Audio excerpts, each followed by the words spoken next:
Hello and welcome to the gun shop. There's a lot of available calibers out there for shooting deer legally in the UK. Today we're going to take a little look at some. Just a brief overview of what we stock commonly. We'll refer to a lot of bullets as well that might not be in the video, but yeah, let's look at some. What we're going to do is talk you through 7 different calibers we have here, all of which are suitable for for every UK deer species. We haven't got anything massive because it's sort of not really required, but we've got every popular caliber that we sell, and we're going to present them to you in a picture format next to a 303 Brit, which is a stalking caliber in itself, just not a particularly popular one, and a 2.2 rimfire, which is illegal to shoot deer with unless they are, you know, on humane dispatch, but even then. So there's those. First, we will start with this. This is a 243 Winchester. 243 Winchester, probably the most popular round in the deer stalking world. Mostly because it is the smallest legal caliber, so the police love giving it to you. It's the smallest caliber by law you can use on every deer species in the UK. It's perfectly capable of doing foxes, so you can shoot everything in the UK that you'd want to shoot with a centerfire rifle anyway with one of these. Positive sides, it's fast, it's flat, you've got brilliant bullet variation. You can go and shoot foxes at 400 yards with a 58 grain projectile. You can ramp up to 100 grain soft points, and you can, you know, knock fallow and red over very, very consistently. Beautiful rifle to shoot, really low recoil, not a lot of powder charge in there, not really, but you're getting some serious speed out of it. Very popular, lovely to shoot, great rifle. Downsides, it struggles on large deer species, you know, it will be dead, it just won't know it. You'll shoot a red, smack it in the engine room, and it will run.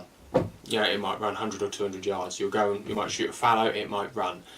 Anything pumped up, they might struggle with if you're using anything less than 100 grains. And the problem with 243 does lie with bullet choice. If you're going to shoot, you know, I don't know, red, for example, in the heart with a 58 grain projectile, it's not designed for that. That's not what it is. However, I know a lot of people who do it. But if you're going to head and neck shoot, also a fantastic caliber. And where it has such low recoil, it's brilliant for that. Very popular, not particularly interesting. Let's leave one out. Let's sort of rack them up, shall we? That'd be exciting. Not particularly exciting bullets, but very, very effective and very, very popular. Sort of great all-round choice for foxing and deer and a bit of everything. One rifle to do it all. Next we have the 308 Winchester. The 308 Winchester, as you can see, is exactly the same case as a 243. Look, it's quite exciting really. Same bolt face, same everything. It's because this came first, they necked it down into a 6mm head. This is a 7.62 head, this is a 6mm head on the same case. As you can imagine, this means you get more lead, so you're talking about projectiles from 110 grains up to about 220 grains. Quite serious projectiles for a small case and a low powder charge. Very, very good bullets, don't get me wrong. However, they don't struggle at long range. Brilliant 800 yard round if you want to shoot targets. However, in terms of actually shooting foxes, it's not a great foxing round. I know we're not talking about foxing rifles here, but if you're sat in a high seat or stalking, you see a fox, you're going to want to shoot it. And if it's 300 yards away and you don't know your rifle inside and out, with a 243, you give it, let's look at the box, probably 5 inches, something like that. 300 yards, you're going to give it, if you're bang on at 200, you're going to give it 6 inches. With 58 grainers, anyway. Not with those. Those it says you're going to give them 9 inches. Not that that's the end of the world. You know, you're going to hit it by just with a little bit of holdover. A 308, you're looking at quite considerably more drop. So much drop they don't even put it on the box. That's embarrassing, isn't it? Fantastic round. Great knockdown power. Lots of weight, not lots of speed. Quite not polar opposites here, but you've got a fast round with lots of hydraulic damage in the 243. With a 308, you've got a nice pile driver. Great slow, not great amount of meat damage because it's going quite so slow, so you're not getting massive bruising or anything, but again, very much down to bullet choice. Nowadays, a lot of people are using 123s, you can get ballistic SSTs from Hornady and a 150 grain that will make lots of mess, which is good. Fantastic short range caliber, you know, 100, 150 yarders. That said, very popular with woodland stalkers because at 70 yards, which is probably somewhere between 40 and 70 yards as your average shot in woodland, it's the perfect bullet for that. It's slow, fat, great knockdown power. Brilliant, brilliant bullet. However, will struggle if you're out to shoot long range foxes if you don't know your rifle inside out. I should say that for every caliber, but you know, the margin for error is greater. 308. Less popular around here, certainly less popular around here where we've only got Muntjac and Row. However, I know a lot of people who love Muntjac who also love 308s and swear by that they're the best round for it because they're not so fast and you don't get quite so much damage. So, moving on, we have this, a round growing in popularity, certainly. However, it's probably the oldest out of the 3 rounds we've got on the table. I'm sure I'll be corrected by someone who loves it, which seems to be the case. A good friend of mine, Chris, has one of these, and like most 6.5 by 55 owners, they swear down that it is the most exciting bullet in the entire world. You know, it's got the most the best ballistic coefficiency rating out of any ammunition. You've got great variation. They do little damage. They're the great crossover between a 243 and a 308 with a slightly bigger powder charge. They're not bad. I'm not going to say they're bad bullets. They're very, very good. However, you will struggle to find ammunition. Nowadays you won't so much. You know, every gun shop will have it. Consistent ammunition. If you come in here, we've got 12 types of 243. I have one type of 6.5 by 55, and that is not always the same 6.5 by 55. I get it when I put orders in because I sell so little. A lot of 6.5 owners will say, yes, fine, I'll just buy 200 at a time, and that is fine. It's a good bullet. It shoots nicely. It's a little bit more pop than a 243. However, it sort of sits. It doesn't really sit there. It is the third in line to it's the third up, I suppose, in the grand scheme of size. Strangely enough, that a lot of FEOs, firearms inquiries officers, would rather you have a 6.5 than a 308. I don't really know what goes through their head, but it's a slightly larger than 243 deer caliber that you're allowed to have. If you're going to go for 2 rifles, a treble 250 and a 308, you want a defox rifle and a deer rifle, why not consider a 6.5 by 55?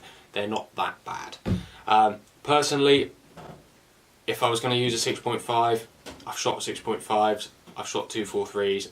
I think the 6.5 is not a bad round, however a heavyweight 243 does quite a good job. These are 156 grains, 150 grains in the 308, they're very similar. I've owned a 308, I enjoyed it, don't get me wrong, and I'd say that the 6.5 does lie somewhere between a 243 and a 308 in terms of its placement. A bit odd, people who have them love them, and so I'm sure I'll get a naked comment below from somebody who is probably Chris, saying that they are the best bullet ever. They're not bad. However, the bullet variety at your gun shop might become an issue. Next on the list, 7mm Mauser. Now we're going into the realms of probably less popular. This is probably the least popular one I've got here. However, a very, very good bullet actually. It's 7mm Mauser, aka 7x57. As you now can see, we've stepped it up a notch in terms of height. We are moving upwards in the world. The 243 and the 308 are on the same case. We now have the 6.5, which is a little higher, and the 7mm Mauser, which is a little bit higher. My problem with the 6.5 is look at the bullet. The bullet just doesn't do anything for me. It's not a nice looking piece of ammunition. That's the downside. I'm going to give you a downside. It just doesn't look nice. The 7mm Mauser,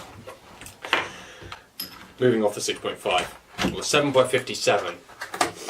Historically a very popular round, called the Mauser because it was used in German Mausers. I probably got that wrong, but from a Mauser rifle, a little bit longer than your 243 and such. In fact, if you weigh it up next to a 303, as you can see, the comparison is very, very similar. Probably because they were from a very similar era in terms of usability. Fantastic bullet, great knockdown power, great deliverance, but yet still very smooth to shoot. An old school round, but still a really nice round actually.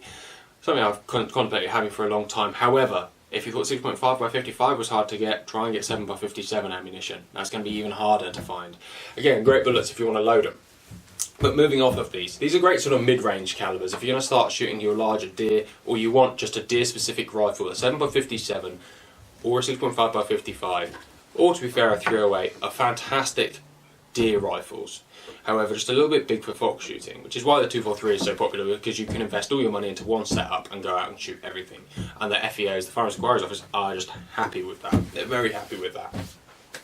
Moving on to slightly more adult stuff. So we've got your fox and deer and your deer species calibers. Great rounds. We're now going to move into long action, aka the world of mega death. We're going to start with the baby of the group, perhaps. A 2506. As you can see, a 25 caliber head on a 3006 case. Lots of noise, lots of fire, lots and lots of speed. The speed reading on these is 3,110 feet per second at the muzzle. That's quite serious. If you zero it at 200, that's 6.4 inches to drop at 300 yards. And these are 117 grain SST projectile. They are a really very good bullet. Brutal. Really brutal rifles, actually. Not bad to shoot. All of these sort of 3 long actions we're about to get out, they're all a little bit more difficult to shoot perhaps than these lighter calibers. And you know, if you're going to go and shoot a muntjac with them, you're going to tear it in half. And if you're going to start heart and lung in row, it also makes quite a lot of damage. However, going back to what I've said before, and probably will say another 100 times, bullet choice is everything. A 270, which we will get out next, because the 2506 I'm done with. There you go. That's the puppy, look at it, that's just mean, beautiful bullet. If you're going to put 150 grain SST through, expect mess. 130 grain soft point, doesn't do that much damage. A nice bullet, good expansion, not a lot of bruising, clean kills.